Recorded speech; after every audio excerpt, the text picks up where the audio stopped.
श्रीकृष्ण श्रीकृष्ण श्रीकृष्ण श्रीकृष्ण गुरुर्ब्रह्मा गुरुर्विष्णुः गुरुर्देवो महेश्वरः गुरुः साक्षात् परं ब्रह्म तस्मै श्री गुरवे नमः तस्मै श्री गुरवे नमः।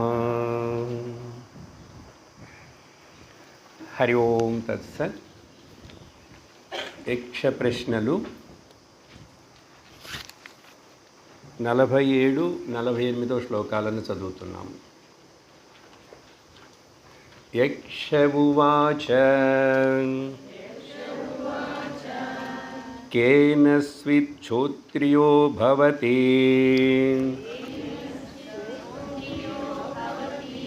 కేన స్విద్విందతే మహత్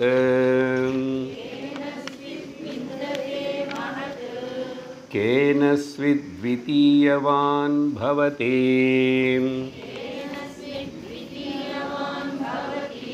రాజన్నేన చ బుద్ధిమాన్ రాజన్ ఏన చ బుద్ధిమాన్ భవతి చేర్చుకోవాలి, అర్థం చేసుకోవడం కోసం.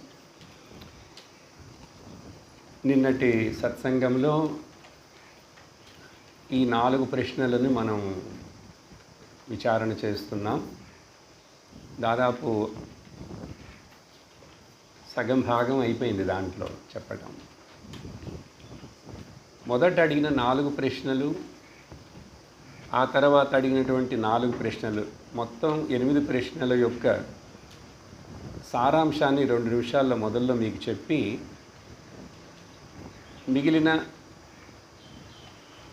ఆ 7-8 ప్రశ్నలు వాటిలో ఉన్న విషయాన్ని కూడా చేర్చుకుందాం.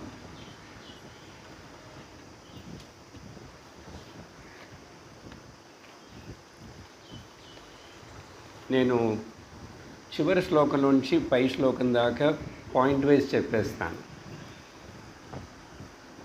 గురువు సేవ ద్వారా గురువు చేసే బోధనలను విని ఒక మనిషి బుద్ధిమంతుడు అవడం అంటే వివేకమును పొంది అని అర్థం.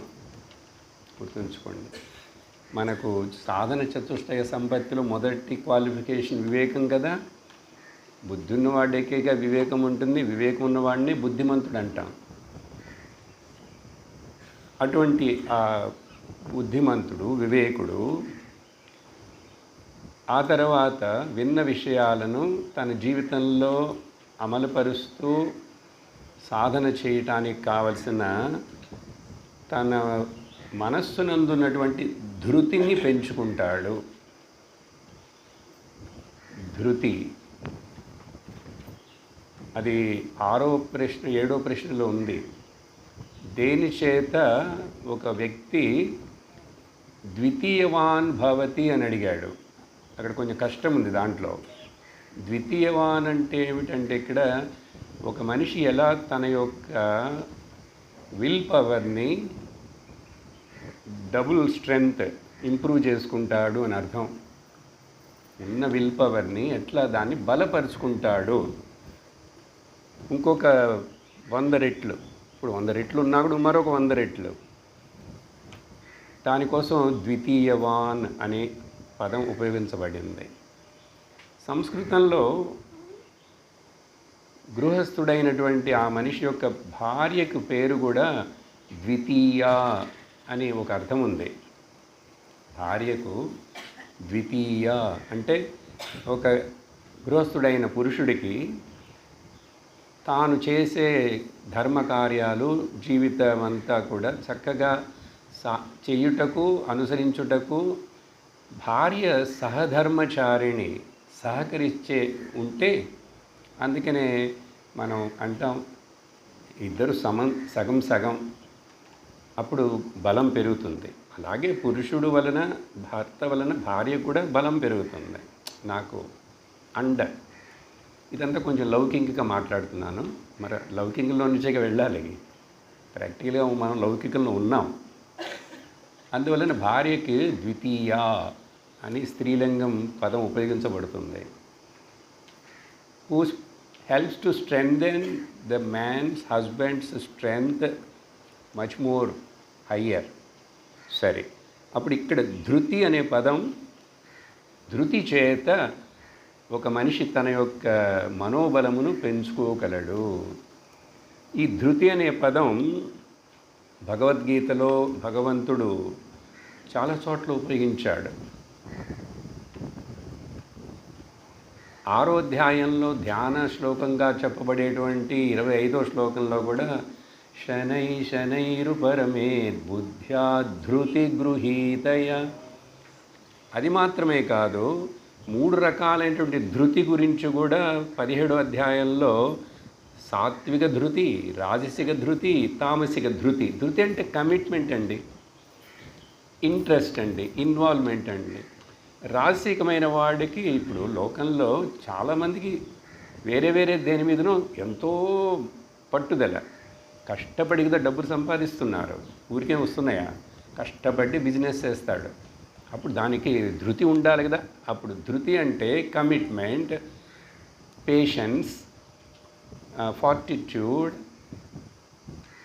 స్టడీ ఫాస్ట్నెస్, ఎన్నో పదాలను ఇవ్వచ్చు. అంటే నిలకడ, నిలవటం, ఆ విషయంలో నిలవటం. అప్పుడే ఏదైనా సాధిస్తాడు, ఏదైనా మెటీరియలిస్టిక్ ఆర్ స్పిరిచువలిస్టిక్. మనకి ఇక్కడ ముఖ్యం ఆధ్యాత్మిక సాధన కాబట్టి దాని మీద మనం ఫోకస్ చేయాలి. అందువలన ధృతి అందరికీ కావాలి. అందుకనే గీతలో భగవంతుడు 3 రకాల ధృతిని చెప్తాడు. అప్పుడు ఆ ధృతి చేత ఇక్కడ కూడా మనం మన మనోబలమును 2ంతలుగా ఇంకా పెంచుకుంటాం. అలా పెంచుకున్నవాడు మనోబలమును పెంచుకొనుట ధృతి చేత అంటే ఇంద్రియ నిగ్రహములు, మనోనిగ్రహములు కలిసి ఉన్నాయి దాంట్లో. ఇవే కదా ముఖ్యం. ఎందువలనంటే ఈ ఇంద్రియాలు, మనస్సు అనేటువంటి దేవతలు, మొదటి ప్రశ్నలో ఉంది ఎవరు ఆ సూర్యుడితోటి వెళుతున్నారు అన్నాం. ఇప్పుడు దాన్ని కనెక్ట్ చేసేసి చెప్తున్నాను చూడండి. సో వేదాంతమును వింటాడు. ఇప్పుడు ఈ వివేకుడు, ధృతి ఉన్నవాడు వదలకుండా, సత్సంగమును వదలకుండా విన్నది చక్కగా నెమరు వేసుకుంటూ వేదాంతాన్ని విని అర్థం చేసి గ్రహించుకుంటుంటాడు. దానికి ధృతి కావాలి. కరెక్ట్ మీనింగ్ కమిట్మెంట్, శ్రద్ధాభక్తులు అని చెప్తాం. లేకపోతే ఆ 2 లేకపోతే ఇక్కడ పని జరగదు. తర్వాత ఏంటి? సూర్యుడిలాగా ఉదయిస్తూ అస్తమిస్తూ పుడుతూ మరణిస్తూ ఉన్నటువంటి ఈ జీవుడనేటువంటి అహంకార ప్రతిబింబ చైతన్యం, కనెక్షన్ ఉంది అన్నిటికీ, పంచదశికి ఇక్కడ అహంకారం, ప్రతిబింబ చైతన్యం, దానిని జీవుడు అంటాం, చిదాభాసం అంటాం, రిఫ్లెక్టెడ్ కాన్షియస్ అంటాం. అది సూర్యులాగా ఉదయిస్తూ అస్తమిస్తుంటే పుడుతున్నది, మరలా శరీరాన్ని, ఈ భౌతిక శరీరాన్ని వదిలేసి అన్నమయ కోశమును సూక్ష్మ శరీరం మాత్రం ప్రయాణం చేస్తుంది. ఆ సూక్ష్మ శరీరంలో లింగ దేహం అంటారు, సటిల్ బాడీ అంటారు. దాంట్లో 5 జ్ఞానేంద్రియములు, 5 ప్రాణాలు, 5 కర్మేంద్రియ దేవతలు, మనోబుద్ధి చిత్త అహంకారాలు, ఇదంతా కలిపి లింగదేహం. అది ప్రయాణిస్తుంది. అది ప్రతిబింబమే, ప్రతిబింబం ప్రయాణిస్తుంది. ఆశ్చర్యంగా ఉంటుంది. ఉదాహరణకి ఒక బకెట్లో నీళ్లు ఉన్నాయి, అదే ఉదాహరణ. సూర్యుడి యొక్క ప్రతిబింబం దాంట్లో పడ్డది. ఇప్పుడు ఆ బకెట్లో ఉన్న ప్రతిబింబాన్ని నేను బకెట్తో సహా నీళ్ళని మోసుకుంటూ వెళితే ఆ ప్రతిబింబం నాతో వస్తుందా రాదా? వస్తున్నది. నీళ్ళు ఎక్కడెక్కడికి వెళ్తుంటే అక్కడికెల్లా వస్తుంటుంది ఆ ప్రతిబింబం. మరి ప్రతిబింబం ట్రావెల్ చేసినట్లేగా. కానీ ప్రతిబింబం ట్రావెల్ చేయడానికి కారణం ఏంటంటే ఈ బకెట్ అనే బాడీలో నీళ్ళనే మనస్సు, దాంట్లో ప్రతిబింబం. ఇది అట్లా ప్రయాణం చేసింది. సరే అండి, బకెట్ పగిలిపోయింది. స్థూలదేహం మరణించింది. ఆ తర్వాత నీళ్లు కింద పడిపోయినాయి, ప్రతిబింబం ఉండదు, ప్రాక్టికల్గా ఉండదు. కానీ ఇక్కడ ఏంటంటే ఆశ్చర్యం, ఈ సూక్ష్మ శరీరం ప్రతిబింబం అది ప్రయాణం చేస్తుందండి. దానికి ఎక్కడి నుంచి ఆ ఫోర్స్ వస్తున్నది అంటే కర్మలు, వాటి ఫలాలు, ఆ వాసనలు, ఒక ఫోర్స్ అది. ఇది అర్థం కాదు. అర్థం కాదంటే సైన్స్కి అర్థం కాదు, మనకు చెప్పినా కూడా అర్థం కాదు. కర్మ, లా ఆఫ్ కర్మే అసలు అర్థం కాదు. అదొక పెద్ద ఏంటది, మాయాజాలం, నెట్వర్క్ అది. డబ్ల్యూడబ్ల్యూడబ్ల్యూ అన్నిటికీ. కానీ వేదాంతంలో మేము చెప్పే డబ్ల్యూడబ్ల్యూడబ్ల్యూ వేరే, women, wine and the wealth. ప్రపంచం మొత్తం మూడిట్లో చిక్కుకొని ఉందండి, పెద్ద వెబ్. ఉమెన్, వైన్, వెల్త్, అది డబ్ల్యూడబ్ల్యూ డాట్ అంటే. అందుకని ఇంకా ఇంకా వరల్డ్ మొత్తం తెలుసుకోవాలని వెబ్లోకి వెళితే ఇప్పుడే చిక్కుకొని ఉన్నావు, ఇంకా ఇంకా ఇంకా ఇంకా చిక్కుకుపోతావు. కానీ అందరం పెట్టుకున్నాం చేతిలో. అది నీ చేతిలో ఉన్నంత వరకు పర్వాలేదు, దాని చేతిలోకి నువ్వు పోకూడదు. చూసుకోండి, జాగ్రత్తగా ఉండాలి. అది చాలా ప్రమాదమైనది ఇది యాక్చువల్గా, కానీ ప్రయోజనం ఉంది. ఆటం బాంబు లాగానే చెప్పారు అమ్మ కూడా ఎగ్జాంపుల్, కత్తిలాగా, కరెంట్ లాగా ఉపయోగించుకోవచ్చు, నాశనము చేస్తుంది. ఈ మీడియా ఇదంతా కూడా కొన్నిటికే. ఇప్పుడు నేను మీడియా ఇక్కడ ఏదో ట్యాబ్ పెట్టి చూస్తున్నాను, ఇది గ్యాడ్జెట్ ఉపయోగపడుతున్నది కదా, కానీ దానికి నేను బానిసను అవ్వకూడదు. ఈ ఫోన్ అనేది ఇవన్నీ కూడా సరే. విషయం ఏంటంటే మనకు ఈ బకెట్ ఆఫ్ బాడీలో ఇది పోతున్నది.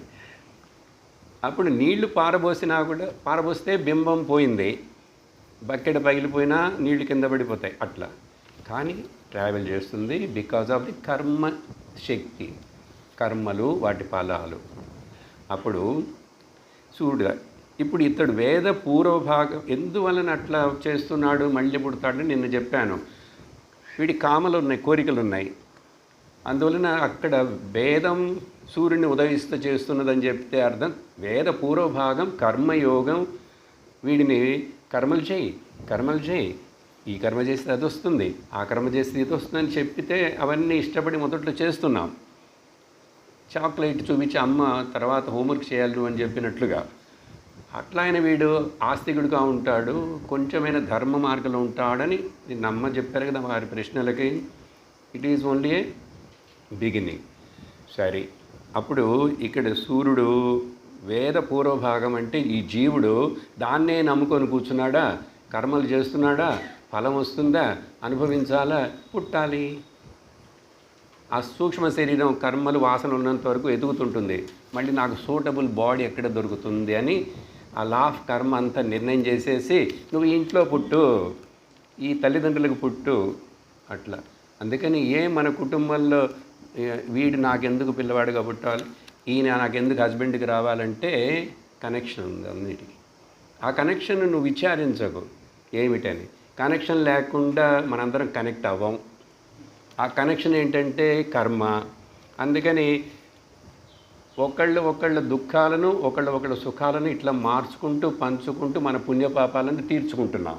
ఇట్ ఈస్ ఎ ట్రాన్సాక్షన్, అంతకంటే ఏం లేదు ఇక్కడ. అందుకని ఎవరిని బ్లేమ్ చేయొద్దు, నిన్ను నువ్వు బ్లేమ్ చేసుకోవద్దు. ఇది ఇంతే. కానీ బయటపడటానికి మార్గం ఉంది. అలా ఈ గురువుని సేవించిన వాడు, ఇట్లాంటి వాడు, ధృతి ఉన్నవాడు, ఆ తర్వాత వీడు దీంట్లో తప్పించుకోవటం కోసం నిర్ణయం చేసుకున్నాడు. ఇది నాకు అవసరమా, ఈ కర్మ చేతిలో నేను చిక్కుకోవాలా, నేను ఇంత బాధపడాలా. ప్రతి మనిషి ఏదో ఒక రోజు నా తలరాతండి, నా కర్మ ఇంతేనండి, మా ఇంట్లో మా గొడవలు, నా కుటుంబం చాలా కష్టం, ఇది యమలోకంలాగా ఉందండి, మా ఇల్లే, మా ప్రశ్నలే, మా సమస్యలన్నీ అందరికీ ఎప్పుడప్పుడు జీవితంలో వస్తూనే ఉంటాయి. ఇంకా ఆ తర్వాత మన శరీరమే, మన ముసలితనమే, మన మరణ భయమే మనల్ని వేధిస్తుంటుంది. ఇది ఎవరు నెగెట్ చేయలేం, ఉన్నది ఒప్పుకుంటాం. కానీ ఇదిలోంచి బయటికి రావటానికి జ్ఞానం అనే ఒక మార్గం ఉందని వేద అంతభాగం అది ధర్మం అస్తమించేట్లు చేస్తుందని చెప్పాను కదా. అక్కడ ధర్మం అంటే మోక్ష ధర్మం. మొదట చేసే ధర్మం పూర్వభాగ ధర్మం. దానివలన రెడీ అవ్వు, గురువుని ఆశ్రయించు, సత్సంగానికి వెళ్ళు, మోక్ష ధర్మాన్ని పట్టుకో, అంతే. అప్పుడు దీనికి ఆ ధృతితో పాటు తపస్సు ఉండాలి. నిన్న అది మాట్లాడుతున్నా ముఖ్యంగా తపస్సు. దానికి నేను ఆ భగవద్గీతలో కృష్ణుడు వాచిక తపస్సు, మానసిక తపస్సు, శారీరక తపస్సు సపరేట్గా అన్నీ చెప్పాడు. ఆ తర్వాత వేరే చోట మళ్ళీ అందులో సాత్విక తపస్సు, రాజసిక తపస్సు, తామసిక తపస్సు అని కూడా ఆ దైవాసుర సంపత్తి ఆ తర్వాత వచ్చే దాంట్లో చెప్తాడు. ఎందుకంటే వాడి గుణానికి తగినట్లుగా వీడు తపస్సు చేస్తున్నాడు, వాడు తపస్సు చేస్తాడు. తపస్సు చేస్తున్నారు అందరూ, కానీ లక్ష్యం వేరే, పద్ధతి వేరే. అప్పుడు ఇక్కడ మనకు తపస్సు అంటే చెప్తాను కొన్ని పాయింట్లు, ఆల్రెడీ నిన్న చెప్పాను, సింపుల్గా చెప్తాను తర్వాత. అప్పుడు ఏమైంది, ఇలా ఇతడు విద్యావంతుడవుతాడు. కృష్ణ అడిగాడు కదా, ఎట్లా ఒక్కడు బుద్ధిమంతుడవుతాడని కదా నేను అది టాపిక్ మొదలుపెట్టాను. విద్యావంతుడు మన దృష్టిలో, శాస్త్ర దృష్టిలో విద్యావంతుడంటే వేదములు చెప్పిన విషయాలని ముందు విని వాటిని కొంచెం అనుసరించి ప్రిపేర్ అయ్యి క్వాలిఫికేషన్ తెచ్చుకొని పై స్టేజ్కి వెళ్ళాలి. అందరికీ ఇది ఈక్వల్. ఎవరు ఎక్కడున్నారు, ఎవరు ముందెళ్తారు వెనకెళ్తారు అనేది ఇట్ డిపెండ్స్ అపాన్. అప్పుడు ఇట్లా ఇతడు విద్యావంతుడై అంటే ఆ తర్వాత మొదటి క్వశ్చన్ ఇక్కడ ఈ దాంట్లో అడిగిందంటే ఎట్లా ఒకడు విద్యావంతుడు అవుతాడు అని అడిగారు. కేన శ్రోత్రియ భవతి కిం స్విద్. దానికి ఏం చెప్పాం, శృతేనా, ఇలా కూర్చొని వినుట చేత, ఆనుకోకుండానో ఏసీ రూమ్లోనో కింద కూర్చోనో చైర్లో కూర్చోనో కొంచెం నిద్రపోతునో కొంచెం వింటునో మొత్తానికి విను. దీనికంటే వేరే మార్గం ఉందా? లేదు. నాణ్య పంథ విద్యతే యనాయ, there is no other way. అది ఒప్పుకోవాలి మొదట్లో. ఇంకేదో వాళ్ళు ఏదో చెప్తున్నారండి, వాళ్ళు ఏదో అంటున్నారండి అని మళ్ళీ మనం అటు ఇటు తిరగకూడదు. అలా తిరగకుండా ఉండడం పేరుకే ధృతి. ఎవరైనా ఎన్నైనా చెప్పనండి, అవన్నీ ఎంతో పాపులర్గా ఉండనివ్వండి. అక్కడ వేల మంది వెళ్తున్నారండి, వెళ్ళనండి. మన సత్సంగంలో జిమ్కి ఆరోగ్యంగా ఉన్నవాడు వెళ్తారా, పేషెంట్ వెళ్తారండి. అందుకని ఏ జిమ్లో జనాలు ఉండరు, కానీ మాల్లో జనం ఉంటారు, సినిమా హాల్లో జనం ఉంటారు, గుళ్ళల్లో జనం ఉంటారు, హాస్పిటల్లో జనం ఉంటారు, హోటళ్ళలో జనం ఉంటారు. జిమ్ములో జనం ఉంటారా? ఏదో మిషన్లు ఫ్రీగా ఉంటాయి. వాడు అప్పుడప్పుడు ఆఫర్ పెడతాడు, 1 month నువ్వు ఫీజు కడితే 3 నెలలకు ఫ్రీ అంటాడు. అప్పుడు కూడా మిషన్లన్నీ ఫ్రీగా ఉంటాయి. ఆరోగ్యంగా ఉన్నవాడే అక్కడికి వెళ్ళగలరు. అదేవిధంగా ఇక్కడ జిమ్ ఇది. వేదాంతానికి రావాలంటే కొంచెమైనా ప్రిపేర్ అయ్యి ఆరోగ్యంగా ఉన్నవాడు, ఇక్కడ ఆరోగ్యం అంటే మెంటల్ ప్రిపరేషన్ అండి, సాధన చేసే వాడికి. అందుకని వేదాంతానికి ఎక్కువ జనం రారు. మీరు ఇంతమంది వచ్చారంటే చాలా గొప్ప. ఎక్కడైనా నా క్లాస్ కానీ మరొక క్లాస్ కానీ ఇంకేదో వేరే విధంగా ప్రోపగాండ చేసి పెద్ద మీడియా ఆ భజనలు పాడి అవి పాడి ఇవి చేస్తే ఏదో కొంత వస్తారు. ప్యూర్ టీచింగ్ ఆఫ్ ఇప్పుడు అమ్మ నేను మాట్లాడుతున్నట్టు ఇది మాట్లాడుతుంటే ఎంతకాలం వింటారు, ఓపిక ఉండాలిగా. మీరందరూ ప్రిపేర్ అయ్యి వచ్చారు కాబట్టి వింటున్నారు. దీన్ని ఇప్పుడు ఆ బ్రహ్మచారులు వాళ్ళందరూ 2 సంవత్సరాల కోర్సు, మేమందరం అట్లాగే చదివాము. నేను నా గురువుగారి దగ్గర అట్లాగే 2 ఏళ్ళు అక్కడేనండి. పేపర్ తెలియదు, ఊరు తెలియదు, ఫోన్ తెలియదు, వెళ్ళటం లేదు, ఏమీ లేదు. మాకు రోజుకి 6 క్లాసులు తీసుకుంటారు ఆయన. ఒక రోజుకి 6 క్లాసులు, సీరియస్ సబ్జెక్ట్స్. అబ్బా అని దంచేయటమే. ఎట్లాగో తట్టుకొని చదివి వచ్చేసాం బయటికి. అందుకనే ఆ గురువు దగ్గర నేరుగా ఉండి చదువుకుండి ఆ ట్రీట్మెంట్ వేరే. ఆ గురుకులంలో అది అందరికీ దొరకదు, నాకు లభించింది. అమ్మ చెన్నైలో ఉండే ఆవిడ అంత తపస్సు చేశారు. ఆ పరమార్థానంద గారిని అట్లా పట్టుకొని ప్రతిరోజు సంవత్సరాలు వెళ్ళేవాడు, ప్రతి క్లాసుకి వెళ్ళేవాళ్ళు. ఇంకా ప్రపంచమే తెలియదు. నేను అక్కడ ఇట్లా చెప్తున్నా, అది ఒక అనుభవం. ఆ ట్రీట్మెంట్ చాలా కష్టం. రుద్దుతారు, వాషింగ్ మిషన్లో వేసి క్లీన్ చేసినట్లే. మేము కోర్సులో 100 మంది అప్లికేషన్లు వస్తాయి. 70 మందిని సెలెక్ట్ చేస్తారు ఆ గురువు గారు, అక్కడ అప్పుడు ఆచార్య. 3 నెలల తర్వాత 60 మంది ఉంటారు, 6 నెలల తర్వాత 40 మంది ఉంటారు. ఈ మధ్యలో కొంతమంది వాళ్ళే వెళ్ళిపోతారు, కొంతమందిని ఆచార్యులు పంపించేస్తారు, బాబు నీకు ఇది లాయకు లేదు అని. చివరికి మేము మొత్తం కలిసి ఒక 35 మంది ఉన్నాం. ఓకే, మీకు జస్ట్ తెలియటం కోసం చెప్తున్నా, కానీ మీరు గృహస్థులుగా ఉండే చక్కటి ప్రయత్నం చేస్తున్నాం, మనకి చక్కటి మార్గం దొరికింది, ఇంక దీంట్లో తిరుగులేదు. సరే, విషయం విద్యావంతుడు, వేదం చదువుతాడు, గురువు, ఇవన్నీ చెప్పానా. ఇప్పుడు ఇతడు ఈ తపస్సు గురించి ఇంకా 2-3 మాటలు చెప్పేసి మనం తర్వాత దానికి వెళతాం. అర్థమైందా మీకు? ఇప్పుడు మొత్తం టాపిక్ ఏంటి, అసలు ఏం అడుగుతున్నాడు ఇక్కడ ఏంటని. సో తపస్సు గురించి నిన్న చెప్పాను, పెద్దగా దాన్ని నువ్వు ఏదేదో ఊహించుకోకు. విశ్వామిత్రుడు తపస్సు, వశిష్ఠులు వారు ఆ రోజుల్లో ఈ రోజుల్లో, గడ్డాలు, జుట్లు, గుహలు, కొండలు, నువ్వు ఎక్కడుంటే అక్కడే, ఎక్కడుంటే. అందుకని 5 పాయింట్లు చెప్తాను సులభంగా. డే టు డే తపస్సుకి ఏం చేయాలంటారు? అసలు పరమ లక్ష్యం అనేది మనం పెట్టుకోవాలి. పెట్టుకున్నాం కదా, పరమ లక్ష్యం, దాంట్లో డౌట్ లేదు కదా. దానిని చేరుట కొనుక్కు వివేకముతో, డిస్క్రిమినేషన్ ఉండాలి, బ్లైండ్గా వెళ్ళకూడదు, ఏదో బిలీఫ్ అని వెళ్ళకూడదు. అప్పుడప్పుడే క్లారిటీ రావాలి. అలా వివేకంతోటి ఆ లక్ష్యమును చేరాలి. ఇదే తపస్సు అండి. ఇంగ్లీష్లో 2 మాటలు చెప్పిన, క్రియేటివ్ థింకింగ్ అండ్ అప్లికేషన్. నిన్న తపస్సుకి ఏం చెప్పాను? ఆలోచనే, క్రియేటివ్ థింకింగ్. ఏదో చేయటం కాదు, జ్ఞానంలో చేసేది ఏం లేదండి. పూజ అంటే చెయ్యాలి, ఇది చేయాలి, అది చేయాలి, జపం చెయ్యాలి. Not doing anything is the spiritual sadhana, undoing is the spiritual sadhana. చేసినవన్నీ చాలు, అన్నిటిని అండూ చేయడానికి ఇప్పుడు నీకు 10 ఏళ్ళు 20 ఏళ్ళు పడుతుంది. ఆ అండూయింగ్ ప్రాసెస్ నువ్వు చేయలేవు, గురువుగారు మాట్లాడుతూ చేస్తుంటారు, నిన్ను వెనక్కి తిప్పేస్తున్నారు, రివైండింగ్. ఎందుకంటే నువ్వు తెలియకుండా అనవసరంగా ఎక్కడికో బయటికి వెళ్ళిపోయావు, నిన్ను రివైండ్ చేయాలి. దీన్ని అన్డూయింగ్ అంటారు.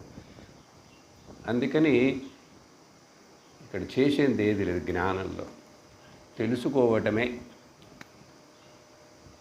ఒకవేళ చేస్తున్నామంటే శ్రవణం అంతే, ఇంకా ఆ తర్వాత ఏమైనా చేస్తున్నామంటే మననమే, ఇంకా ఆ తర్వాత ఏమైనా చేస్తున్నామంటే నిధిధ్యాసనమే. ఈ 3 అండి బయట ఎక్కడ కనపడతాయా? ఇక్కడ జరుగుతాయి అంత. మొదటి చెవు ద్వారా లోపలికి వెళ్ళి మనస్సులో అన్ని చింతనై క్లారిటీ వచ్చి జ్ఞాననిష్ట అన్నీ లోపలే. మన ఋషులు వీళ్ళని ఈస్టర్న్ సైంటిస్టులు అంటాం, వేరే వెస్ట్రన్ వాళ్ళనందరినీ వెస్ట్రన్ సైంటిస్టులు అంటాం. ఇక్కడ ఈస్టర్న్ సైంటిస్టులు అంటే మన ఋషులు. వాళ్ళకి వీళ్ళకి భేదం ఏంటంటే, వాళ్ళు బయట ల్యాబొరేటరీలో వాళ్ళ ఎక్స్పెరిమెంట్లన్నీ, మన ఋషులు ఈస్టర్న్ సైంటిస్టులు మన ఎక్స్పెరిమెంట్ అంతా లోపలే, ఇదే ల్యాబొరేటరీ. అందుకని దేహో దేవాలయ ప్రోక్త, జీవో దేవ, ఏదైనా చెప్పు, ప్రోక్షణం చేసుకో, ఏదైనా ఇక్కడ ఉందంతా. అప్పుడు కరెక్షన్ ఇక్కడ చేయాలి. ప్రాబ్లం ఎక్కడుంది, సొల్యూషన్ ఇక్కడే ఉంది. నువ్వే ప్రాబ్లం, నువ్వే సొల్యూషన్. అందుకని మొదటి పాయింట్. 2, భౌతిక జీవితం మీద ఆశలు తగ్గించుకో. ఆధ్యాత్మిక జీవనం మీద ఆశ పెంచుకో. ఇదంతా తపస్సు అండి. దీనికి ఇంకొంచెం ఇట్లా చెప్పాలంటే, తామసిక రాజసికైనటువంటి గుణాలను, బుద్ధులను, అలవాట్లను మార్చుకో, తగ్గించేయి. సాత్వికమైన ఆలోచనలు, సాత్వికమైన పనులు, సాత్వికమైన భాష, సత్వగుణ సంపన్నుడు అవ్వు. ఆలస్య నిద్ర ప్రమాదాలను ఆ ప్రమాదాల నుంచి దూరంగా ఉండు. ఇది భగవద్గీతలో పవర్ఫుల్ ఇన్స్ట్రక్షన్. నిద్రాలస్య ప్రమాదం, ఆలస్య నిద్ర ప్రమాదం. వాటికి సింపుల్గా చెప్తాను. ఆలస్యం అంటే అందరికీ తెలుసు లేజినెస్, ప్రోకాస్టినేషన్. అన్నీ పోస్ట్ పోనీ, తర్వాత చేద్దాంలే, తర్వాత చూద్దాం. ఇప్పుడు ఏంటి 40 ఏళ్ళే కదా, ఇప్పుడు ఎందుకు వేదాంత భగవద్గీత క్లాసు? ముడి అంతా ఇంకా నల్లగానే ఉందిగా అంటాడు. నాకు చిన్నప్పుడే తెల్లగా అయింది. అబ్బా ముడికి దీనికి ముడి అంటే తమిళంలో జుట్టు, తమిళంలో జుట్టుకి ముడి అంటారు. అట్లా పోస్ట్ పోన్ చేస్తానంటాడు. ఇప్పుడు నాకు అసలు టైమే లేదు అంటాడు. వారానికి ఒక్కసారి కదా సత్సంగానికి అట్లీస్ట్ మినిమం, అది కూడా చేయడు. అన్నీ సెటిల్ అయిన తర్వాత, అందరినీ పంపించేసిన తర్వాత, రిటైర్ అయిన తర్వాత అంటాడు. అప్పుడు ఇంకా బిజీ అవుతాడు, అసలు అప్పుడు రానే రాడు. ఆ తర్వాత ఏమంటాడంటే ఇప్పుడు నడవటానికి వల్ల కాలేదండి, లేకపోతే బేబీ సిట్టింగ్లు అవి ఇవి, ఫారెన్లు పోవటాలు రావటాలు, ఉన్న ఆస్తిని ఇల్లుని రిపేర్ చేయించటాలు. తమాషా చెప్పిన పెద్దవాళ్ళు కొంతమంది మాట్లాడుతున్నప్పుడు, ఏమండి తాతయ్య గారు మామగారు సత్సంగానికి రావచ్చు కదా, ఇక్కడే పక్కనే జరుగుతున్నదంటే, ఇంట్లో ఎవరు లేరు, సొంత ఇల్లు, వాళ్ళిద్దరు ఉద్యోగాలకు వెళ్తారు, ఇంట్లో మామిడి చెట్లు ఉన్నాయి, ఎవరిని వచ్చేసి దూకి తీసుకెళ్తారని నేను కావలికారుడుగా ఇట్లా కూర్చున్నాను ఇక్కడ అంటాడు ఆయన. వాచ్మెన్గా పనిచేస్తున్నాడు 70 ఏళ్ళు వచ్చిన తర్వాత. మామిడికాయల ఇల్ల వాళ్ళని ఎవరినైనా పెట్టుకోమని చెప్పు. అల్లుడికి కోడలకో, కొడుకు కోడలకో మీరు ఎవరినైనా పెట్టుకోండి. నేను సత్సంగానికి వెళ్ళాలని చెప్పే ధైర్యం ఉండద్దు, లేదు, ఆ వాసన రాలేదు. సరే ఉదాహరణకి చెప్పాను. ఇట్లా చాలామంది అంతే, అప్పుడు రాలే, తర్వాత రాలే, ఇంక రానే రాడు. అప్పుడు వచ్చినా కూడా నిద్ర వస్తుంది, అంతేం రాదు. సంతృప్తి పడుతుంటాడు, నేను సత్సంగానికి వెళ్తున్నాను, నేను విన్నాను, నాకు తెలుసు, పని చేయదు. Wish all the best for next life. ఆలస్యం, నిద్ర, ఆలస్యం సోంబేరితనం అంటారు కదా, లేజినెస్. అక్కడేమో ఆలస్యం అంటే ప్రోకాస్టినేషన్, అది కూడా సోంబేరి ఇలాంటిది, ఏది సరిగ్గా చేయడు. ఆలస్య నిద్ర, ప్రమాదం, ఇది ముఖ్యమైన పదం. ప్రమాదం అంటే మన తెలుగులో వేరు, తమిళంలో బాగున్నదంటే వాళ్ళు ఏమంటారు సార్, ప్రమాదంగా ఉందంటారు. సూపర్ అంటామే మనం, ఆపోజిట్ చూడండి. అందుకని వాళ్ళతో మాట్లాడేప్పుడు నేను జాగ్రత్తగా చెప్తాను, అబ్బాయి ఇది తమిళ ప్రమాదం కాదు, తెలుగు ప్రమాదం కాదు, రోడ్డు ప్రమాదంలో, లారీ ప్రమాదంలో ఇంతమంది పోయారంటుంటాడు కదా పేపర్లో, ఇక్కడ ఆ ప్రమాదం కాదు. ఇక్కడ ప్రమాదం అంటే చేసిన తప్పునే మళ్ళీ మళ్ళీ చేయడం, దాని తర్వాత ఎక్స్పర్ట్ అయిపోతాం. కృష్ణుడు వార్నింగ్ ఇస్తున్నాడు, don't keep on do the same mistake and again అని తిడతాడు. ప్రమాదం అంటే అది. మనం ఏం చేస్తాం, మిస్టేక్ చేసేసి వెంటనే సారీ. జనరల్గా ఏం చెప్తామంటే స్పిరిచువల్, ఒక రోజులో ఎక్కువసార్లు సారీ ఎవడైనా చెప్తున్నాడంటే వాడు పనికొచ్చే మనిషి కాదు, పనికి రాని వాడు. అదేంటండి మర్యాద కదా సారీ చెప్పటం, అసలు ఎందుకు తప్పు చేస్తావు నువ్వు? ఇది వెస్ట్రన్ కల్చర్. ప్రతి దానికి తుమ్మినా కూడా సారీ అంటారు, తుమ్ము వస్తే దానికి ఎందుకు సారీ చెప్పటం? అందుకని తప్పులు. ఇంకొక ఉదాహరణ చెప్తాను. ఎవరైతే డ్రైవర్, ఏ డ్రైవర్ అయినా కానీ, మీరు డ్రైవ్ చేసిన హార్న్ ఎక్కువసార్లు కొడుతున్నాడంటే వాడు సరైన డ్రైవర్ కాదు. హార్న్ కొడుతూనే కొంతమందికి అలవాటు, అట్లా నువ్వు మంచి డ్రైవర్ కాదు.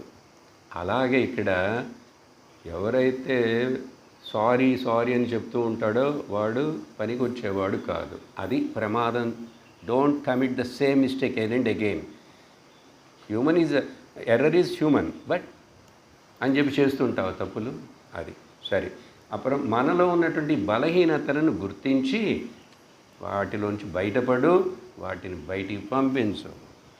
చివరి ఇన్స్ట్రక్షన్, సుఖభోగాల కోసమే జీవితాన్ని అనుకోకు, సుఖభోగాల కోసం ప్రాకులాడకు. అర్థమైందా?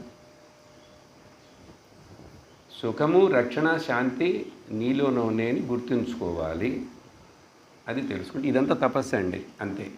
సరే, తర్వాత ఇప్పుడు టాపిక్ అయిపోయింది అక్కడి వరకు. ఈరోజు కొత్త ప్రశ్నలకు వెళుతున్నాం. యక్ష ఉవాచ కిం బ్రాహ్మణానాం దేవత్వం కశ్చ ధర్మః సతామివ కశ్చైషాం మానుషో భావః కిమేషాం సతామివ. యుధిష్ఠిర ఉవాచ స్వాధ్యాయ ఏషాం దేవత్వం తప ఏషాం సతామివ మరణం మానుషో భావః పరివాదో సతామివ.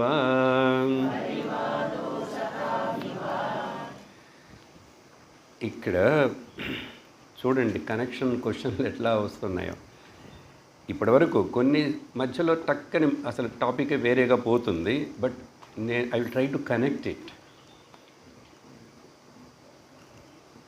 ఏమడుగుతున్నాడంటే యక్షుడు, ఇప్పుడు బ్రాహ్మణులను మనం పూజిస్తాం, బ్రాహ్మణులకి గౌరవం ఇస్తాం. ఇక్కడ బ్రాహ్మణుడు అనే పదం వాడుతున్నారు కాబట్టి ఇది కులాన్ని గురించి చెప్తున్నారని అనుకోకూడదు. జాగ్రత్తగా ఉండాలి. ఈ వర్ణాలను వర్ణించేటప్పుడు భగవద్గీతలో దేవుడు చెప్పింది, కానీ చాలా తప్పుగా అర్థం చేసుకునే అవకాశం ఉన్నది ఈ టాపిక్. దీన్ని పొలిటికల్గా చాలా నాశనం చేసి తప్పు విధంగా ప్రచారం చేశారు.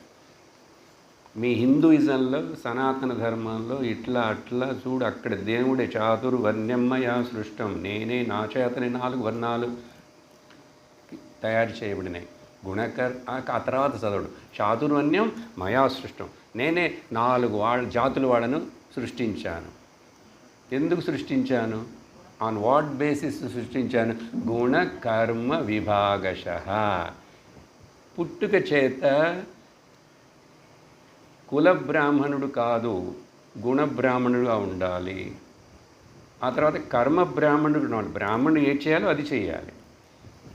బ్రాహ్మణుడికి ఏం గుణాలు ఉండాలో ఉంటే నిన్ను బ్రాహ్మణుడు అని పిలిచేస్తాం.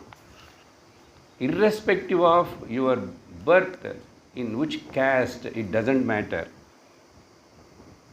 కానీ నీలో నువ్వు ఇప్పుడు క్షత్రియ కులంలో పుట్టినా కూడా నువ్వు బ్రాహ్మణుడి యొక్క గుణాలను సంపాదించుకోవచ్చు. శాస్త్రం ఏం చెప్తుందంటే తమో గుణంలో శూద్రుడిగా ఉన్నవాడు మొదట వాడికి అవకాశమే తక్కువ. చెప్దాం, అక్కడి నుంచి మొదట వాడు వైశ్య గుణానికి రావాలి. ఆ వైశ్య గుణంలో నుంచి క్షత్రియ గుణానికి రావాలి. క్షత్రియ గుణం నుంచి బ్రాహ్మణ గుణానికి రావాలి. వర్ణాలు చెప్తే 4, గుణాలు చెప్తే 3. ఎందుకంటే ఆ కాంబినేషన్స్లో డిఫరెన్స్ వలన 4 చెప్పబడ్డాయి, కానీ గుణాలు 3. అవి పర్సంటేజ్ డిఫరెంట్. సో మనకి ఇప్పుడు పాయింట్ ఏంటంటే, ఎందుకు బ్రాహ్మణుడిలో దేని వలన ఆ దైవత్వం వస్తుంది? ఎందుకు వాళ్ళని బ్రాహ్మణుడు అంటే వేదముతో సమానము, బ్రాహ్మణుడికి నమస్కరించాలి, పూజించాలి. అతను చిన్నవాడ పెద్దవాడని కూడా చూడక్కర్లేదు. మన ఇంటికి వచ్చి ఏదో పూజ చేయించడానికి ఒక బ్రాహ్మణుడు వచ్చాడంటే ఆయనకి దక్షిణ ఇచ్చి నమస్కారం చేస్తాం. వయసు అడగంగా పెద్ద దంపతులైనా నమస్కారం చేస్తారు. ఎందుకు ఈ హయ్యర్ ఒక అతనికి ముఖ్యత్వం, ప్రయారిటీ, ప్రిఫరెన్స్ ఇవ్వబడింది అనేది క్వశ్చన్. దేవత్వం అంటే ఇక్కడ దైవీ గుణం ఇక్కడ దేవుడు అవ్వలేదు. ఇతనులో ఏదో సాత్విక గుణాలు ఉన్నాయి. ఆ దైవత్వం ఒక బ్రాహ్మణుడికి దేని వలన వస్తుంది అంటే సమాధానం చూడండి, స్వాధ్యాయము ద్వారా వస్తుంది అంటున్నాడు సమాధానం. స్వాధ్యాయం అంటే ఒక అర్థం, అసలు బ్రాహ్మణ కులంలో పుట్టి ఉంటే మనందరికీ అన్ని వర్ణాల వాళ్ళకి గోత్రాలు ఉన్నాయి. ముఖ్యంగా బ్రాహ్మణ క్షత్రియ వైశ్య, శూద్రులకు తెలియదు, ఉన్నారు 3 వర్ణాలు. అందరికీ ఆ గోత్రాలు మాత్రమే కాదు, ఒక వేద శాఖ కూడా ఉంటుంది వాళ్లకు. చాలామందికి తెలియదు. సరే బ్రాహ్మణులను తీసుకుందాం, వాళ్ళకి తెలుసు మేము ఋగ్వేద శాఖకి చెందిన వాళ్ళం, మేము యజుర్వేదానికి చెందిన వాళ్ళం అని చెప్తారు, వాళ్ళకి తెలుసు. అవన్నీ పోయినాయి, కనెక్షన్ పోయింది, కమ్యూనికేషన్ తగ్గిపోయింది. Okay, there is no generation gap, అర్థం చేసుకోండి. There is only communication gap. Generation మారింది, వాళ్ళు ఇంతే, పిల్లలు ఎంత అంటే నువ్వు చెప్పావా, నీకు తెలుసా, తెలుసుకున్నావాలని నువ్వు అనుకున్నావా? అందుకని కమ్యూనికేషన్ గ్యాప్. అందుకని ఇప్పుడైనా చెప్పచ్చు, వాళ్ళు వింటారో వినరో, పెద్దలుగా, గ్రాండ్ పేరెంట్స్గా, ఇంకా తల్లిదండ్రులుగా ఉండుంటే చెప్పండి, మంచిది చెప్పండి, వదిలేయండి అంతే. చేస్తారో చేయరో, చెప్పాల్సిన బాధ్యత మనదా కాదా? చెప్పకపోతే పెద్ద తప్పు. ఇప్పుడు నేను ఇక్కడ వ్యాసపీఠం మీద కూర్చొని చెప్పవలసిన చెప్పే రీతిలో శాస్త్రం ఏం చెప్పింది, గీత భగవంతుడు ఏం చెప్పాడని ఇది నేను చెప్పకుండా నా సొంత కపోల కల్పనని ఏదో మాట్లాడేస్తే నేను శాస్త్రమాతకు అన్యాయం చేసినట్లు. అక్కడ మమ్మల్ని కూడా భయపెడుతూ శాస్త్రం చెప్తుంది నువ్వు బ్రహ్మరాక్షసుడు పుడతాడని చెప్తుంది. అప్పుడు నాకు భయమేగా. ఏంటండి అంత పెద్ద పనిష్మెంట్, అంత పెద్ద పనిష్మెంట్. నువ్వు బ్రహ్మ విద్య చెప్పాల్సింది పోయి ఏదేదో మాట్లాడితే నువ్వు బ్రహ్మరాక్షసుగా పుడతావు అంటుంది. అప్పుడు మాకే మాకంటే వ్యాసపీఠంలో కూర్చోవాలని మాట్లాడు. తల్లిదండ్రులైన పెద్దలైన మనకు బాధ్యత ఉందా? చెప్పకపోతే అది నీ మిస్టేక్, నువ్వు చేసే పెద్ద తప్పు అది. అందువలన బ్రాహ్మణత్వం స్వాధ్యాయం చేత, ఇది జనరల్గా చెప్తున్నాను. వాళ్ళ వేద శాఖ, వాళ్ళ వేదాన్ని వాళ్ళు స్వాధ్యాయం అంటే జనరల్గా ఇప్పుడు ఒక పాపులర్ నార్త్ ఇండియాలో వాడు స్వాధ్యాయానికి వెళుతున్నాను. వాళ్ళకి మనకు సత్సంగం అంటాం, వాళ్ళు ఎక్కువగా స్వాధ్యాయం అంటారు. అక్కడ ఏంటంటే ఇట్లాంటి సత్సంగాలు జరగవు. వాళ్ళు పుస్తకాలు తెచ్చుకొని పారాయణాన్ని కూడా స్వాధ్యాయం అంటారు. మన ఊళ్ళలో కూడా అక్కడక్కడ ఉంటాయి, కొంతమంది చేరుతారు, స్టడీ గ్రూపులు అంటారు, అక్కడ డిస్కషన్లు చేస్తుంటారు, ఏదో పుస్తకం పెట్టుకొని దాంట్లోంచి చదువుతారు, చిన్మయానందో దయానందదో. అవన్నీ ఒక లెవెల్, తప్పనట్లేదు, ఏదో మంచి పని చేస్తున్నారు. సో స్వాధ్యాయం అంటే అదొక అర్థం. డీప్గా వెళ్తే అధ్యాయం, సెల్ఫ్ స్టడీ అంటే నేనే చదువుకుంటానండి ఇంట్లో, అది కాదు అర్థం. నా గురించి నేను తెలుసుకోవటానికి కావాల్సిన చదువుతాను. సెల్ఫ్ స్టడీ అంటే ఆత్మవిద్య, సెల్ఫ్ స్టడీ అంటే బ్రహ్మ విద్య. అందువలన స్వ అధ్యాయం, స్వస్మిన్ స్వేన అధ్యాయ ఇది స్వాధ్యాయ. స్వస్మిన్ అంటే నాలో ఉన్నటువంటి నా గురించే నేనే ఎంక్వైరీ చేస్తాను. దాన్ని ఆ రమణ మహర్షుల వారు అట్లాంటి భాషలో చెప్తే హూయామై అని అంటే, అట్లా ఊరికే క్వశ్చన్ వేసినందువల్ల బదులు రాదు. ఆయన వెళ్ళిన మార్గం ఆయన వేరు, ఆయన అన్నీ చేసి వచ్చి అట్లా కూర్చున్నాడు. మనం ఇలా కూర్చొని చదివితేనే మనకు తెలుస్తుంది. స్వస్మిన్ స్వేన స్వస్మిన్, ఎవరు ఒకరు తన చేత తనను గురించే చదువుతాడో అంటే తెలుసుకుంటాడు.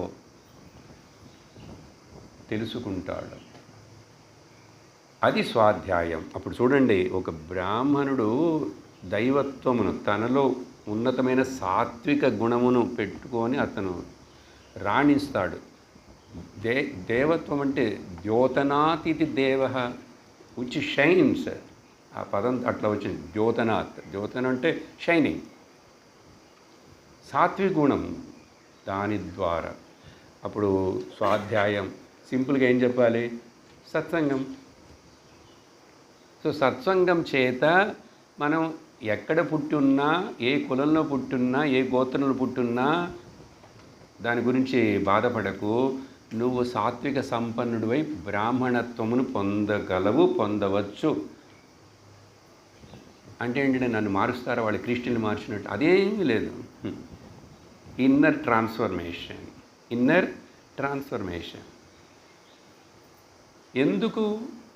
ఎందుకంటే సాత్విక గుణం ఉన్నవాడికి, సత్వగుణ సంపన్నుడికి మాత్రమే ఈ జ్ఞానం బోధపడం.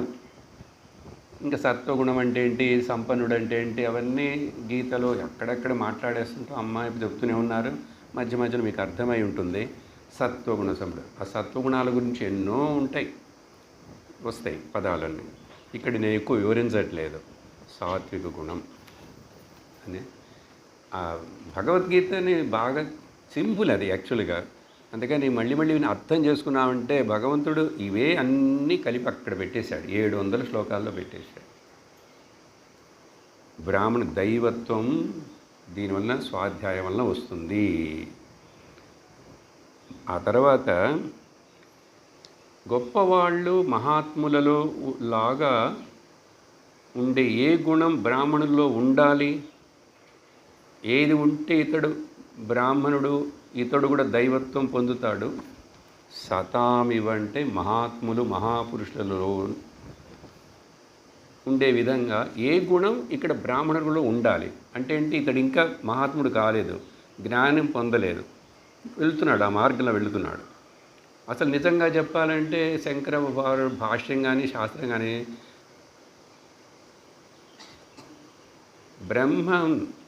బ్రహ్మని ఎవరు తెలుసుకున్నాడు వాడు బ్రాహ్మణుడు. బ్రహ్మన్ విజానాతి ఇది బ్రాహ్మణ, బ్రహ్మజ్ఞానేన బ్రాహ్మణ. ఇంకా డీప్గా చెప్పాలంటే బ్రహ్మజ్ఞానం లేనివాడు బ్రాహ్మణుడు కాడు. సరే, ఎట్లాగని అందరికీ వస్తే రాదు. నువ్వు వేదాన్ని పట్టుకున్నావు. ఇంకొక మాట, బ్రాహ్మణులకి ఎందుకు అంత గౌరవిస్తామంటే ఆయన పర్సనల్ ఏంటో మనకు తెలియదు. ఆయన వేదం చదివాడు, 12 ఏళ్ళు వేదాన్ని హృదయంలో పెట్టుకున్నారు. వేదాన్ని చెప్తారు, గుళ్ళో మంత్రంగా చెప్పినాను, మన ఇళ్ళకి వచ్చి చెప్పినాను, అది పెట్టి జీవిస్తూ వచ్చిన దాంతో ఈ రోజుల్లో డిమాండ్ చేసి అడుగుతారు అన్ని ముందే రేట్లు చెప్పి. కానీ బ్రాహ్మణుడు ఆ రోజుల్లో, ఇప్పుడు కూడా కొంతమంది ఉండొచ్చు, ఉంటే బతికేది ఎట్లాగంటారు, ఉన్నదాంతో బతుకు. The simple living and I thinking ఎవరికి ఉంటుందో వాడు బ్రాహ్మణుడు. Is ready to sacrifice, is ready to live simple living, minimum requirement. కానీ బ్రాహ్మణుడు కూడా ఆశలు పెరిగితే సమాజాన్ని గైడ్ చేసేవాళ్ళు ఉండరు. ఇదే శంకరాచార్యుల వారి భాష్యం భగవద్గీత ప్రారంభంలో చెప్పే పాయింట్. వీళ్ళందరూ కూడా సమాజాన్ని నడిపించి గైడ్ చేయవలసిన ఈ బ్రాహ్మణులు, వాళ్ళు కూడా కోరికలు ఆశలు అయిపోయి భౌతికమైనారు. దానివలన భగవంతుడు అవతారం ఎత్తి రావాల్సి వచ్చింది. ఒక పక్క రాక్షసులు కూడా ఉన్నారు. అందువలన భగవంతుడు మళ్ళీ తన యొక్క జ్ఞానమును గీత రూపంలో బోధించడానికి అవతరించి వచ్చాడని ప్రారంభిస్తారు భాష్యంలో. సరే, ఇప్పుడు రెండో ప్రశ్న ఏం చూస్తున్నాం, దైవత్వం గురించి చెప్పాను, బ్రాహ్మణుడు అంటే ఏంటని. అందుకని తప్పుగా అర్థం చేసుకోవద్దు. కరెక్ట్గా బ్రహ్మజ్ఞానం కోసం ప్రయత్నించాలి. పొంది ఉంటే వాడు బ్రాహ్మణుడు, నిష్ఠుడైనాడు. పొందటానికి ప్రయత్నించాలి. కానీ సహజంగా ఇప్పుడు ఆ వేదాన్ని చదువుకుని అవన్నీ ఉన్నా కూడా వాళ్ళు పాండిత్యం అవన్నీ ఉన్నాయి, చక్కగా జీవిస్తున్నారు, ఏవో చేస్తున్నారు మంచి. కానీ వాళ్ళకి వేదాంతం చదవాలని కానీ, ఆ తర్వాత బ్రహ్మజ్ఞానానికి వెళ్ళాలని కానీ 60, 70, 80 ఏళ్ళు వచ్చినా కూడా నీకు జనరల్గా ఎక్కడ వాళ్ళు అట్లా ఉన్నట్లుగా మీరు చూడరు, కనిపించదు. అది ఎంత లోపం. నువ్వు ఎందుకు వేదం చదివావు? వేద పూర్వభాగాన్నే ఎన్ని జన్మలు పట్టుకొని ఉంటావు. కాబట్టి మనం ఆ వేదాలు చదివామో లేదో, మనకు అర్హత ఉందో లేదో, ఏదో అవనండి, చక్కగా బ్రహ్మజ్ఞానానికి వచ్చేసాం. అందుకని మనకు ఒక లోపం లేదు. మనంత అదృష్టవంతులు ఈ లోకంలో లేరండి. ఇది మీరు చక్కగా హృదయపూర్వకంగా 100కి 200% ఒప్పుకోవాలి. ఆ తర్వాత ఏమడిగాడు, సతామివ ఏమిటి ఆ గొప్పదంటే, మళ్ళీ చూడండి తపస్సు వస్తున్నది. తపః ఏషాం సతామివ. మహాపురుషులు మహాత్ములంటే వాళ్ళు చేరిన వాళ్ళు, లక్ష్యాన్ని చేరిన వాళ్ళల్లో ఏ గుణమైతే దేని చైతే వాళ్ళు చేరారో ఆ తపం అనేది ఇతడిలో ఉండాలి. ఇప్పుడే తపస్సు గురించి మాట్లాడాం, మళ్ళీ మాట్లాడక్కర్లేదు. కానీ ఎందుకు మళ్ళీ వచ్చింది రిపీటెడ్గా? అతి ముఖ్యం తపస్. పతంజలి యోగ సూత్రాల్లో కూడా నియమాలు చెప్పేటప్పుడు 5లో శౌచం, సంతోషం, తపస్సు, స్వాధ్యాయం, ఈశ్వర ప్రణిధానం. ఆ మొదట సంతోషం, క్లీన్లీనెస్, శౌచం పెట్టారు. శుభ్రంగా ఉండు, లోపల శుభ్రంగా ఉండు, బయట శుభ్రంగా ఉండు. ఆ తర్వాత శౌచం, సంతోషం, తృప్తితోటి ఉండు. సంతోషం అంటే అర్థం ఇక్కడ తృప్తి, కంటెంట్మెంట్. అట్లా అని చెప్పి నేను ఇంక ప్రయత్నమే చేయనండి. అది చాలామంది మోక్షం వచ్చినప్పుడు వస్తుందిలే, ఆ దేవుడు ఎప్పుడు ఇవ్వాలనుకుంటే అప్పుడు ఇస్తాడులే, నేను గుడికి వెళుతూ ఉంటాను, ఆయన ఇస్తాడు. ఇవ్వడు. ఆయన ఏమన్నాడంటే, నువ్వు గురువుని ఆశ్రయించు, నీకు మనిషి జన్మిచ్చాను, నువ్వు వెళ్ళి కూర్చొని విను. అది చేయడు. అందువలన వీడు తపస్సు చేయాలి. ఆ తపస్సు అంటే వినటం చేయాలి. అప్పుడు మహాత్ములందరూ చేసిన ఆ తపస్సు ఇతడిలో ఉంటే, అన్ని బ్రాహ్మణు గురించి ఈ క్వశ్చన్లన్నీ, అప్పుడు ఇతడు బ్రాహ్మణుడు, సత్వగుణ సంపన్నుడు, తపస్సు చేయాలి అనేటువంటి తపస్సు గురించి ఇప్పుడు చెప్పాను మీకు సింపుల్గా. తర్వాత మూడో క్వశ్చన్ ఏంటంటే, ఏ గుణం ఇతడిలో ఉంటే ఇతడు సాధారణ మనుషుడే, బ్రాహ్మణు కులంలో పుట్టినాను, ఏమైనాను, పంచగట్టున్నాడు, పిలక పెట్టున్నాడు, ఏదైనా కానీ వీడు సాధారణ మనిషితో సమానం, యావరేజ్ పర్సన్ అని ఎప్పుడు ఈ బ్రాహ్మణుడు చెప్పాలంటే, ఎప్పుడైతే ఈ బ్రాహ్మణుల్లో మరణ భయం ఉంటుందో మనుషుడిలాగా అంటున్నారు. సాధారణ మనుషులందరికీ మరణ భయం. ఇక్కడ బ్రాహ్మణుడు అంటే ఏం చెప్పాను, బ్రహ్మ విద్య కోసం వచ్చిన మీరందరూ అందరూ ధైర్యంగా చెప్పవచ్చు, ప్రయత్నిస్తున్న అందరూ బ్రహ్మ విద్యను నేర్చుకుంటున్నప్పుడు, శాస్త్రం వింటున్నప్పుడు మరణ భయం ఉంటుందా? శాస్త్రం ఏం చెబుతుంది, నీకు మరణమే లేదు, నువ్వు నిత్యముక్తుడివి. కానీ సాధారణ మనుషులకు ఉన్నట్లుగానే ఆ బ్రాహ్మణుడు కూడా ఉంటే, సత్సంగానికి వచ్చి 10 ఏళ్ళు విన్న తర్వాత కూడా నాకు కొంచెం భయంగా ఉందండి, ఇప్పుడే మా పక్కింట్లో ఎవరో పోయినారు, మా బంధువులు ఎవరో పోయినారు, రోజు ఎవరొకరు పోతుంటారు కదా, పోతుంటారు, పేపర్లో పోతుంటారు, చూస్తాం. అందుకని నాకు కూడా కొంచెం భయంగా ఉన్నావంటే, నువ్వు ఇంకా శాస్త్రాన్ని ఎసిమిలేట్ చేసుకోలేదు, జీర్ణం చేసుకోవాలి, సాధన చేయాలి, ఆ భయం నుంచి బయటికి రావాలి. భయం అనేటువంటిది మనకు పెద్ద శత్రువు, కోపం అనేది మనకు పెద్ద శత్రువు. ఎందుకు భయపడాలి? దేవుడి గురించి భయపడతావు, అన్నిటికీ భయపడతావు, గ్రహాల గురించి భయపడతావు, కాలాల గురించి భయపడతావు, నీ వ్యాధి గురించి ఎందుకు భయపడతావు? నీకు సంబంధం లేని వాటి గురించి ఎందుకు భయపడతావు? భయపడ్డావంటే నువ్వు యావరేజ్ పర్సన్ లైక్ ఎనీబడి. కానీ నువ్వు బ్రాహ్మణుడు అంటే అది ఉండకూడదు అంటున్నాడు. మరణం మానుషో భావ, మనుషులకు ఉండే ఆ మరణం అనే భయం, ఆ భావన ఉందంటే, ఎందుకంటే వీడు బ్రహ్మం అని తెలుసుకోలేదు, ఆత్మని తెలుసుకోలేదు, వేదం చదివాడు, ఏం ప్రయోజనం? అందుకని చదివినంత మాత్రాన వేదం అర్థం చేసుకుని ఈ జ్ఞానానికి రావాలి. అర్థమైందా? సరే, 4వ క్వశ్చన్ ఏంటంటే, అసతామివ. అసత్ అంటే సాధారణ మనుషుడే కాదు, ఇంకా కొంచెం దుర్మార్గుడు. Okay, below average. అక్కడ పైన సతాం అన్నారు, ఇక్కడ అసతాం అంటున్నారు. మహాపురుషుడు కాదు, చెడ్డ పురుషుడు. ఆపోజిట్ చెప్పాలంటే అసతాం. అట్లాగా అటువంటి గుణం ఏదైనా ఇతడిలో ఉంటే ఏంటి ఆ గుణం అంటే, ఉండకూడదని అర్థం. ఏమిటంటే ఇక్కడ ఏం చెప్తున్నారు, పరివాద సతామివ. పరివాద అంటే క్రిటిసైజింగ్ మెంటాలిటీ. స్లాండర్ అని ఇంగ్లీష్లో అంటారు. అంటే ఇతరుల గురించి ఎప్పుడు దోషాలు చూడటం, ఇతరుల గురించే కామెంట్ చేయటం, ఇతరుల గురించి అసూయపడటం, ఇవన్నీ కూడా పరివాద. అది ఉన్నదంటే వాడు బిలో యావరేజ్ పర్సన్, మనుషుడు కూడా కాదు, బిలో యావరేజ్. అది ఉండొచ్చా బ్రాహ్మణుడికి? బ్రహ్మ విద్యకు వచ్చే క్లాసులు మనకందరికీ ఎవరిని ఉండొచ్చా? ఉండకూడదనేగా గీతలో చెప్తాడు భగవంతుడు. అనసూయక. అసలు ఈ విద్య నా గురించి, నా మీద ఎవరికైనా ద్వేషం ఉంటే అటువంటి వాడికి చెప్పకూడదని చివరిలో ఇన్స్ట్రక్షన్. చెప్పకూడదు. శ్రద్ధ లేని వాడికి చెప్పకూడదు, అపనమ్మకం. ఆ నాస్తికుడైన వాడికి చెప్పకూడదు. వాడుగా వచ్చి కూర్చొని అడగకపోతే పిలిచి పిలిచి చెప్పకు. వాడు తప్పుగా అర్థం చేసుకొని దాన్ని తప్పుగా ప్రోపగాండ చేసి ఏదో చేస్తాడు. అందుకనేనండి ఈ విద్యను రహస్యంగా పెట్టారు ఆ రోజుల్లో.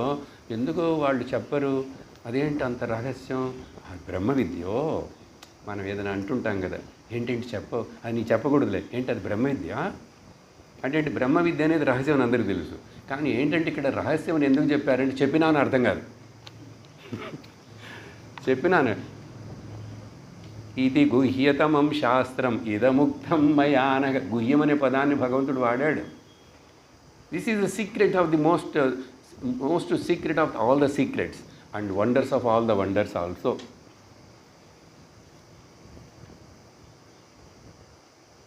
ఎందుకంటే ఇది అందరికీ చెప్పేది కాదు, అందరికి అర్థం కాదు.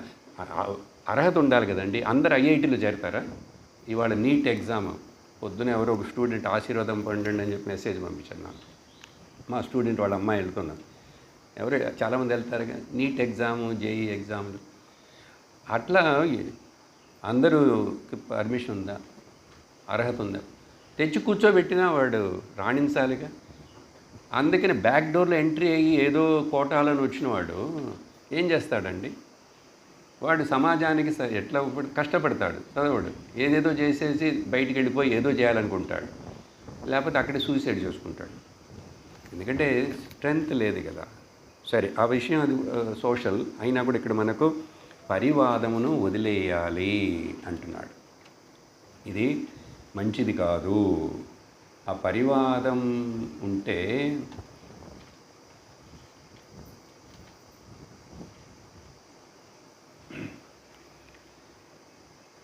పైన చెప్పిన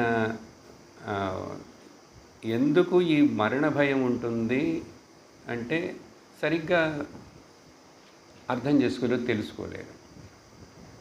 కఠోపనిషత్తు కూడా చెబుతుంది అసలు మరణం అనేటువంటిది లేదని. యమధర్మరాజే మరణ దేవతే చెప్తాడు. జ్ఞానికి ఈ మరణం అనేటువంటిది పెరుగన్నంలో నంచుకుండే ఒక ఊరగాయ లాంటిదని. పెరుగన్నంలో నంచుకుంటే ఊరగాయ లాంటిదిట జ్ఞానికి మరణం అంటే. అంత ఈ accepts, is prepared, he ready to face the death. కఠోపనిషత్తుకి వివేకానందుల వారు ఇచ్చిన టైటిల్ ఏంటో తెలుసా? Encounter with the death. ఆయన ఇంగ్లీష్లో మాట్లాడినప్పుడు ఆ బుక్ టైటిల్ అట్లా ఇచ్చారు. అందువలన ఇదంతా ఎందుకు అవుతుంది? ఇప్పుడు అన్ని బ్రాహ్మణు గురించి చెప్తున్నాం. బ్రాహ్మణుడు మీన్స్ వీఆర్ ఆల్. బ్రహ్మజ్ఞానానికి ఇష్టపడుతున్నాం, సాధనకి ఇష్టపడుతున్నాం. మనుస్మృతిలో ఎందుకు ఇట్లా అవుతాడు ఈ మరణ భయంతో? వీడు కూడా అందరిలాగానే ఇతడు కూడా కంప్లైంట్ బాక్స్గానే ఉంటాడు, క్రిటిసైజ్ చేస్తుంటాడు, మోసం చేస్తాడు, ఇండైరెక్ట్ ఏదో చేస్తాడు. ఇంకా ఎవరు? బ్రాహ్మణుడు. ఎందుకంటే మనుస్మృతి అనభ్యాసేన వేదానాం, వేదములను సరిగ్గా అభ్యసించలే, తెలుసుకోలే. వేదాలు అభ్యసించాడు, సరిగ్గా తెలుసుకోలే. పొట్టకూటి కోసం మాత్రం అది. అందుకని మనం ఈ సమాజంలో ఇప్పుడు విలువ లేకుండా పోయింది. సమాజాన్ని నడిపించి గైడ్ చేయాల్సిన బ్రాహ్మణులు అంటే బ్రహ్మ తేజస్సు, క్షాత్ర తేజస్సు నడిపిస్తుంది. అదే అక్కడ వశిష్ఠుల వారు విశ్వామిత్రుడి కథలో నిరూపించింది. విశ్వామిత్రుడు సరెండర్ అయినాడు, ఒప్పుకున్నాడు. ఈ బ్రహ్మ తేజస్సుకి ఇంత బలమా, నేను బ్రహ్మ ఆర్షిని అవ్వాలని చెప్పి ఆయన తపస్సు చేశాడా లేదా? ఊరికి అయినాడా? ఆయన కథ పెద్ద కథ. ఆయన చుట్టూ ఎన్నో కథలు ఉన్నాయి. ఆయన గొప్పతనం ఏంటి ఎందుకు? క్షత్రియుడైన వాడు రాజర్షి అయినాడు మొదట. అది చాలదు అని బ్రహ్మర్షి కావాలని ఎంతో తపస్సు. అనభ్యాసైన వేదానాం ఆచార్యస్య చ వర్జనం, గురువుని ఆశ్రయించలే, గురువు మీద ఆధారపడలే. గురువు కొంచెం రోజుల తర్వాత మర్చిపోయి గురువుని వదిలేసేస్తాడు. ఆచార్య వర్జనాత్, వదిలేసావంటే నువ్వు దారం తెగిపోయిన గాలిపటంలాగా నువ్వు. ఆ తర్వాత ఇంకెక్కడ పోయి ఏ ముళ్ళు మీద ఏ కొమ్మ మీద వాళ్తావో తెలియదుగా. లేక పగ్గం లేని గుర్రాలు, కళ్ళెం లేని గుర్రాలులాగా అంటే అది చెప్పి ఇంకోటి ఆలస్యాత్, ఇప్పుడే చెప్పాను, ఆలస్యం చేత అన్నదోషాత్. ఇక్కడ అన్నదోషం అంటే వీడి అలవాట్లు, నడవడులు.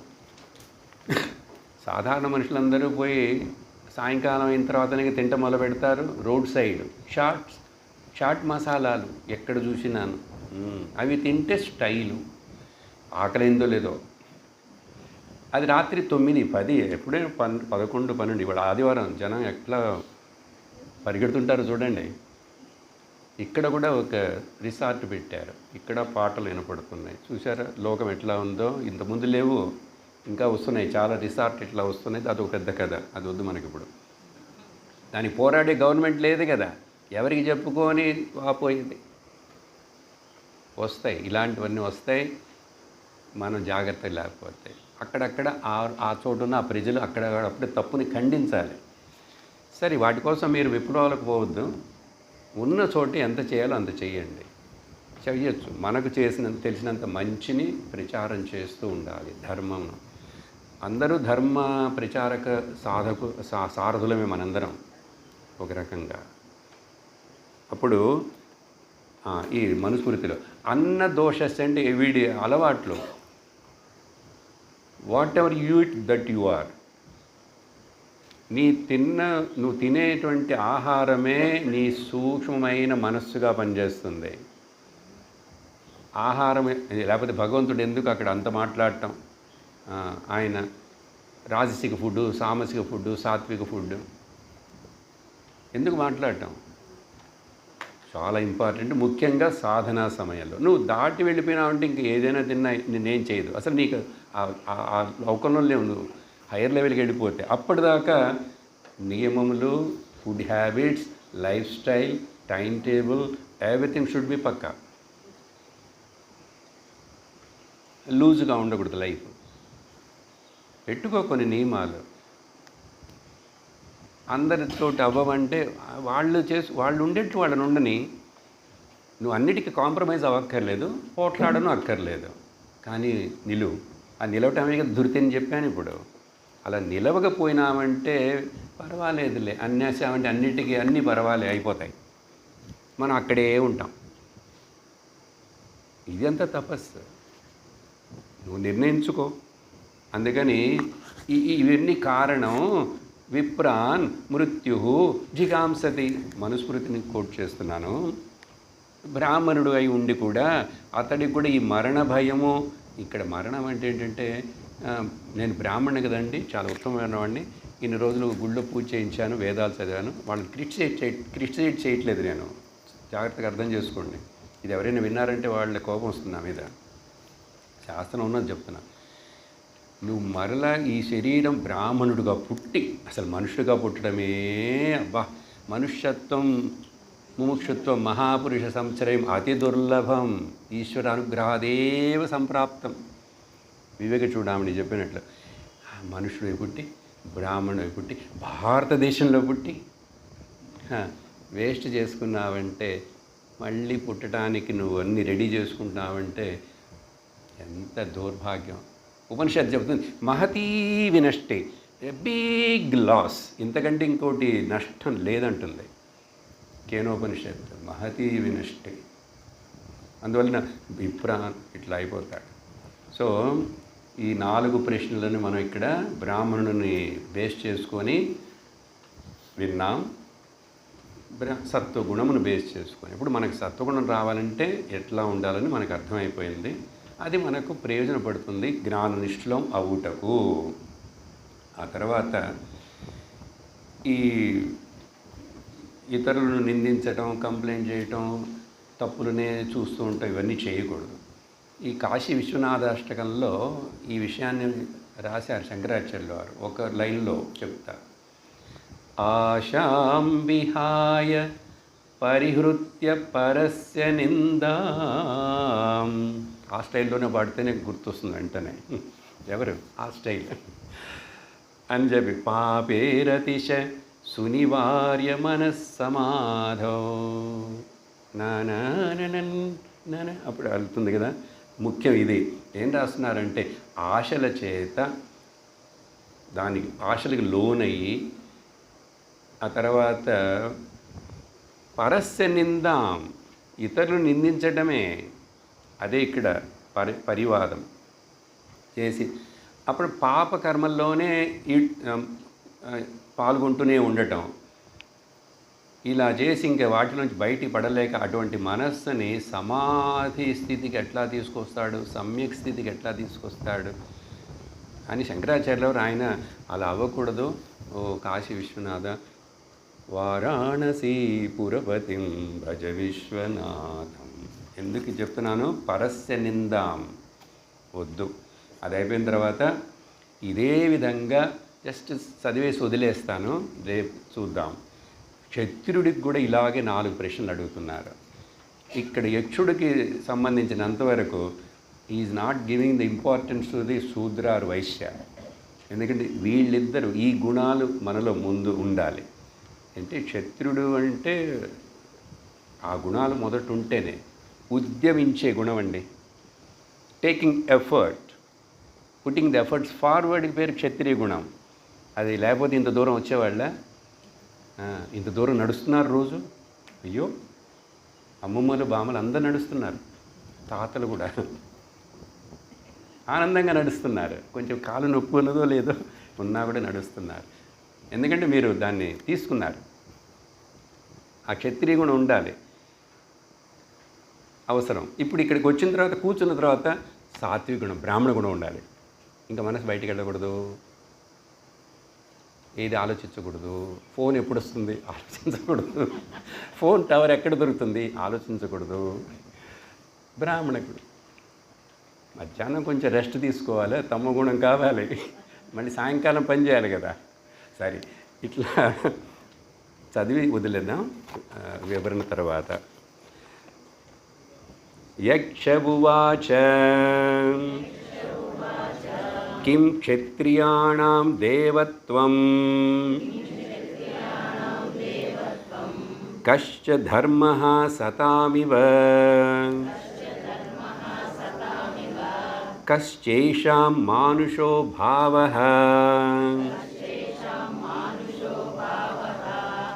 కిమేషాం సతామివ. యుధిష్ఠిర ఉవాచ ఇష్వస్త్రమేషాం దేవత్వం యజ్ఞ ఏషాం సతామివ భయం వై మానుషో భావః పరిత్యాగో అసతామివ. ఒక్క బ్రాహ్మణ అనే పదానికి బదులుగా క్షత్రియ అనే పదం పెట్టారు. మిగతా పదాలన్నీ ఒక్కటే. ఇది రేపు మనం విచారణ చేసి చూద్దాం. ఓం లోకాః సమస్తాః సుఖినో భవంతు. లోకాః సమస్తాః సుఖినో భవంతు. లోకాః సమస్తాః సుఖినో భవంతు. ఓం శాంతి శాంతి శాంతి. హరి ఓం శ్రీ గురుభ్యో నమః. హరి ఓం. హరి ఓం.